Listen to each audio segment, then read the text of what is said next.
संजीवनी अस्पताल बाल एवं शिशु रोग, general surgery, plastic surgery, neuro surgery, नेत्र रोग, फिजियोथेरेपी, स्त्री एवं प्रसूति रोग, हृदय एवं शुगर रोग, हड्डी एवं जोड़ रोग, कार्डियोलॉजी, दंत रोग, इमरजेंसी चिकित्सक सुविधाओं में एक भरोसेमंद नाम है। ICU, NICU, cath lab, hair transplant, private कमरे, urology, CT scan, laparoscopy, accident, trauma, heart attack, जले का इलाज, डायलिसिस की सुविधाएं उपलब्ध हैं। सभी मरीजों को खाना फ्री दिया जाता है। आयुष्मान भारत हरियाणा सरकार और रिटायर्ड फौजी भाइयों के इलाज, इंश्योरेंस और TPA पैनल पर सभी सुविधाएं उपलब्ध। पूछताछ मोबाइल नंबर 7027566691। जो दूसरा विषय है, प्रधानमंत्री जी ने जिस प्रकार से जो पिछला लगभग 1 वर्ष से गतिरोध चल रहा था, कुछ किसान नेताओं ने किसानों के बारे में जो 3 बिल पारित करके कानून बनाए गए थे, यद्यपि वो जो बिल हैं किसानों के हित में थे, किसानों की भलाई के लिए थे। खास करके छोटे किसान, मध्यम दर्जे के किसान उनको बहुत लाभ होने वाला था। लेकिन चूँकि कुछ किसान नेताओं ने एतराज़ जताया और एक वो गतिरोध बना था, आज प्रधानमंत्री जी ने बड़े हृदय से, और मैं कहूँगा कि उन कानूनों को वापस लेने की घोषणा की है। और इसमें अब चूँकि देश के प्रधानमंत्री लोकतांत्रिक पद्धति से जो व्यवस्थाएं अपने यहाँ होती हैं, उनकी इस बात के ऊपर विश्वास करते हुए जैसे ही लोकसभा का सेशन शुरू होगा, उस समय इनको विधिवत तौर पर संसद में रख करके इनको वापस लिया जाएगा। और किसानों को अपील भी की है कि वो सब लोग अपने जो धरने हैं उनको समाप्त कर दें, जो लोग बॉर्डर्स पर बैठे हैं वो खाली करें, क्योंकि सामान्य जनता को भी बहुत उससे कठिनाई आ रही है। और उस कठिनाई को दूर करने के लिए आखिर सबके भले के लिए सोचना होता है, तो वो खाली करके अपने अपने घरों को लौट जाना चाहिए और अपने खेतों में जाकर के भी काम करें। सामान्य गतिविधियां जो किसान की होती हैं उसके अंदर अपने अपने काम में लग जाए। प्रधानमंत्री जी ने अपील की है और मैं भी अपील करता हूँ कि अब इस विषय पर एक सार्थक पहल करके और सब लोगों को इसमें आगे बढ़ना चाहिए। जहाँ तक MSP की बात है, चूँकि वो तो एक सुझाव एक प्रकार का किसान संगठनों की ओर से है, वो तो कोई कानून बना नहीं है अभी, लेकिन उसके लिए भी पहल करके प्रधानमंत्री जी ने कहा है कि कमेटी बनाई जाएगी।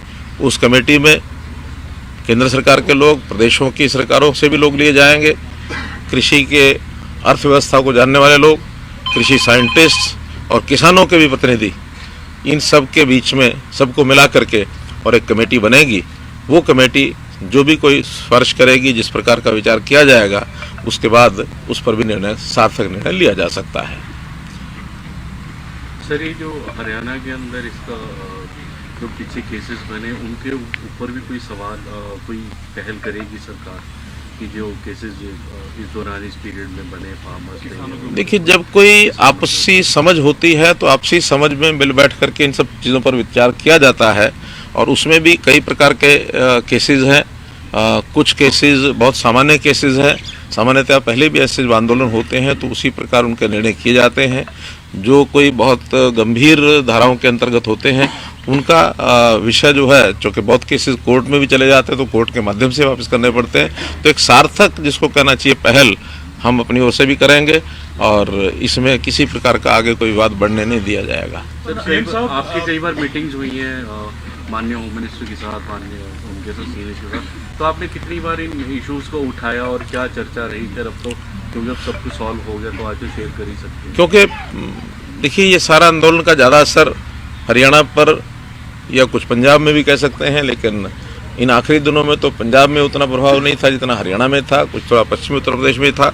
तो मैं जब भी पिछले वर्ष भर में चाहे अपने पार्टी के अध्यक्ष से मिला हूँ, चाहे होम मिनिस्टर से मिला हूँ, चाहे प्रधानमंत्री से मिला हूँ, प्राय हर बार इस विषय पर चर्चा होती रही है। और हर बार उन्होंने भी कहा कि किसी प्रकार की कोई बातचीत किसी कॉर्नर से आती है तो वो ज़रूर हमारे तक पहुँचाते रहें।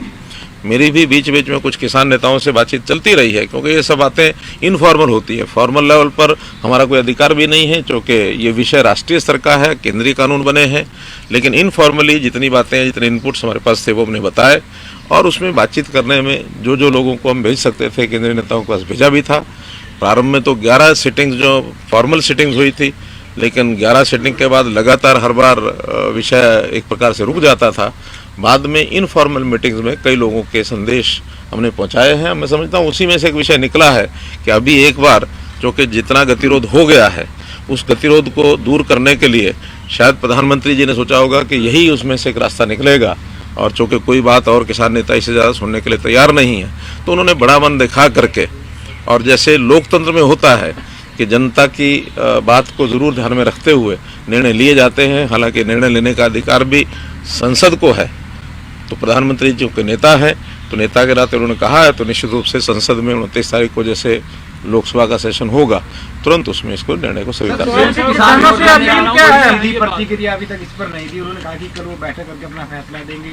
वही राकेश भी गए, किसान नेता का कहना है कि जब तक कानून वापस नहीं होते संसद में तब तक हम तो आपकी क्या अपील है? आपने ये भी कहा है सर इसमें कि जब तक जो एमएसपी है उसके ऊपर कानून नहीं बनता किसान हटने को तैयार नहीं है। तो जो कुछ किसान संगठन है वो अभी भी अपनी बात पर अड़े हुए हैं। देखिए, अलग अलग बातें अलग अलग किसान नेताओं ने कही हैं। कुछ लोगों ने स्वागत किया है और कुछ लोगों ने एमएसपी की बात कही है। मैं समझता हूँ इन दोनों बातों के ऊपर प्रधानमंत्री जी ने बात कह दी है, क्योंकि कानून कोई बने हुए तो 3 ही कानून थे, ये तीनों ही वापस लेने की बात कह दी है। और मैं समझता हूँ प्रधानमंत्री जी की विश्वसनीयता समाज में, इस देश में, बल्कि मैं तो कहूँगा दुनिया में इतनी बनी हुई है कि जो बात वो कह देते हैं उसको पूरा करते हैं।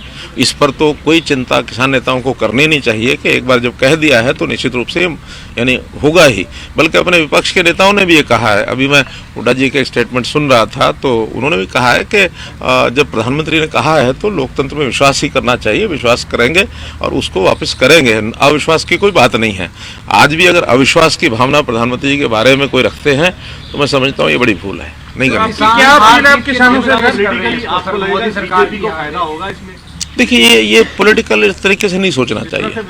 किसानों के हित में हम हमेशा सोचते हैं, चाहे इन कानूनों के द्वारा लागू होने के बाद जो स्थिति थी वो अजम्पशन यही थे कि किसानों को लाभ होगा, और वैसे भी हमने कभी भी किसान के हित में ही हमेशा जितने कदम उठाए हैं, आप हरियाणा में देख लीजिए, हम लोगों ने पानी है वो टिल तक पहुंचाया है। प्रोक्योरमेंट भी जो है वो ज़्यादातर फसलों की प्रोक्योरमेंट हम करते हैं। जो हरजाना है, जो मानो हरजाना क्या, जो उनका नुकसान होता है, मुआवजा है, उस मुआवजे को भी हमने सारे देश में सबसे ज़्यादा यहाँ रखा हुआ है। पहले ये 12,000 रुपये एकड़ था, हमने उसको 15,000 रुपये एकड़ कर दिया है, 10 का 12.5 कर दिया है।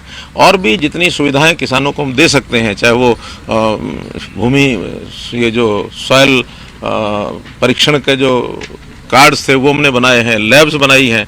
हर एक मंडी में अब वहाँ लैब बनेंगी, स्कूल कॉलेजेस में हमने लैब बना दी है, ताकि सॉइल टेस्टिंग का जो सिस्टम है उसके आधार पर सॉइल की जो क्वालिटी है उसको देख करके किसान को बताया जाए क्या बुआई करनी क्या नहीं।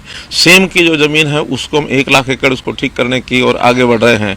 और किसान का, जैसे प्रधानमंत्री जी ने शुरू किया था किसान मान सम्मान निधि, तो वो सम्मान निधि के अंतर्गत 6,000 रुपया हर किसान को हर वर्ष आता है। तो बहुत से ऐसे पग हैं जो गिनाए जा सकते हैं जो पहले कभी नहीं उठाए गए। आज भी आगे हम छोटा किसान जो है, जिसकी आय बहुत कम है, ज़मीन कम है, ऐसे किसान के परिवारों को किसी न किसी को रोज़गार, यानी कृषि के अलावा रोज़गार भी दिलाने का ये हम प्रयत्न कर रहे हैं। जैसे हमने हरियाणा में ही मुख्यमंत्री अंत्योदय परिवार उत्थान योजना ये चलाई है, इसमें 1 लाख परिवारों को, उसमें मैं समझता हूँ किसान भी होंगे, मजदूर भी होंगे, सभी होंगे, तो ऐसे परिवारों को रोज़गार दिलाने की हमारी मुहिम चल रही है। आज भी उसके लेकर के मेरी बैंक्स के साथ मीटिंग है, जो हमारी स्टेट लेवल बैंकिंग कमेटी है, ताकि उनको ऋण मिल सके, उनको रोज़गार करने के लिए काम हो सके। हम गरीब के लिए, किसान के लिए जितनी योजनाएं बनाई आज तक सब बनाई हैं, लेकिन केवल उसमें से शंकाएं पैदा करना, अविश्वास पैदा करना, ये किसी भी लोकतांत्रिक देश में उचित नहीं होता है। सरकार थी, चाहे केंद्र सरकार की बात करें, राज्य सरकार की बात करें, लगातार कृषि कानूनों के साथ समर्थन में खड़े हुए थे आप लोग। अभय चौटाला ये भी कह रहे हैं कि एक प्रस्ताव हरियाणा विधानसभा में आप लेकर के आए थे, उसे भी वापस कराएंगे, जो कि इनके समर्थन में था। एकाएक ऐसा क्या हुआ कि प्रधानमंत्री सामने आए और वापस ले लिया? पूरी सरकार के जो स्टैंड थे, देखिए ये पिछले बहुत समय से चीज़ें चल रही थी, कहीं ना कहीं कोई ना कोई स्टेप आगे आएगा। और आखिर तो समस्या कोई भी जब होती है उसके समाधान के लिए लोकतंत्र में तरीके होते हैं। उस तरीके में बातचीत का एक तरीका होता है। बातचीत शुरू में फेल हो गई, बाद में फिर लगातार दोनों तरफ से चीज़ें अड़ी रही। अंतोगत्वा पिछले लगभग 2 महीने से मैं कह सकता हूँ कि हमारे गृह मंत्री जी ने भी और प्रधानमंत्री जी ने भी ये संकेत किया कि समय आने पर सब चीज़ें ठीक हो जाएंगी। अब ये उनका अपना विषय है कि उन्होंने किस दिन उसकी घोषणा करनी और क्या करनी है, जो कि मुखिया वो हैं और केंद्र सरकार के कानून हैं, अधिकार भी उनको है। लेकिन हमने प्रयत्न सब किए और उस प्रयत्नों में से आज ये इस लेवल पर चीज़ पहुंची है। अभी भी कोई बातें अगर बची हैं तो उसको भी बैठ करके आगे, पंजाब के चुनाव से जोड़ के भी देख रहे हैं। ऐसा नहीं है, लोकतंत्र में चुनाव तो हर समय आता है। यानी इससे पहले आप कहेंगे कि पहले कर लेते तो फिर इलाहाबाद के चुनाव की बात होती, उससे पहले कर लेते तो असम के चुनाव है, उसकी चुनाव तो देश में हर साल कोई दो चार प्रांतों के रहते ही हैं। 37 प्रांत यानी हमारे 29 प्रांत हैं, तो 29 प्रांत में अगर 5 साल में तो ऑन एवरेज 5 प्रांत बैठ जाते हैं, 6 प्रांत बैठ जाते हैं। तो इसलिए ये चुनाव तो कभी ना कभी कोई ना कोई आते रहते हैं। साहब, आपने कहा बड़ा दिल दिखाया पीएम मोदी ने और उन्होंने ये भी कहा कि कहीं ना कहीं वो समझाने में विफल रहे और इसलिए माफी भी मांगी है। इस दौरान किसानों की मौत हुई 800 के करीब, हरियाणा के भी कुछ हैं, उनके लिए हरियाणा सरकार किसी तरीके का कोई विचार करेगी? देखिए, वो किस कारण से उनकी मृत्यु हुई है उन कारणों को आधार मान करके और उसका विचार किया जाएगा। अब इसमें जो आदमी चला जाता है उसके बारे में टिप्पणी करना कोई भी अच्छी बात नहीं होती है, लेकिन क्या कारण रहते हैं उन कारणों पर विचार करें। कंपनसेशन ये बताएं, उन कारणों के बाद सर, तीनों कृषि कानून जैसा कि दावा किया जाता रहा किसानों के हित के हैं, क्या किसी न किसी स्तर पे ये बात इस 1 साल में किसानों को समझाने में हम ढीले रहे या असफल बना काम? देखिए, प्रधानमंत्री जी ने स्वयं माना है कि कहीं ना कहीं हमारी तपस्या में कोई कमी रह गई है कि हम उनको समझा नहीं पाए, ये तो उन्होंने माना है। धन्यवाद।